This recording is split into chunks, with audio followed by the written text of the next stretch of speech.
তো দেখো আমি তো এখন মার কাছে আছি, তো এখানে চারিপাশে শুধু আম গাছ। আর এই দেখো এদের এই গাছ থেকে আম পেড়েছে কত, মানে এখানে এত আম এত আম, মানে আমরা আম খেয়ে খেয়ে, আমি তো মানে সত্যি বিয়ের আগে আমি এত আম মনে হয় খেতাম না, মানে এখন এত আম দেখি শুধু মনে হয় দেখো কত আম দেখো।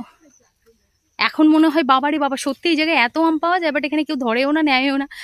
যার যার সকলেরই গাছ আছে, সকলেই গাছ থেকে আম পাড়ে, ওইখানে এখনো আম পাড়ছে। আর আমরা এই যে অটো করে যাচ্ছি একটা জায়গাতে, তোমরা আস্তে আস্তে জানতে পারবে। চলো। তো বাপির একটা কাজ মনে পড়ে গেছে, যেন বাপি আবার বাড়িতে একটু গেল, আমরা এখানে অটো নিয়ে দাঁড়িয়ে আছি। ওই যে আসছে বোধহয়, হ্যাঁ ওই যে আসছে বাপি। চলো এবার অটোতে উঠে যাই, তোমাদের এই আমগুলো দেখাবো বলে আমি একটু অটো থেকে নামলাম। মেঘও বসে আছে, তো দেখেছো কত আম এখানে, এখানে প্রচুর আম, মানে রাস্তায় পড়ে থাকলেও কেউ তোলে না, কারণ সকলের বাড়িতেই এত আম। তো মেঘ অস্থির হয়ে, ওই যে দাদা এসে গেছে, চলো।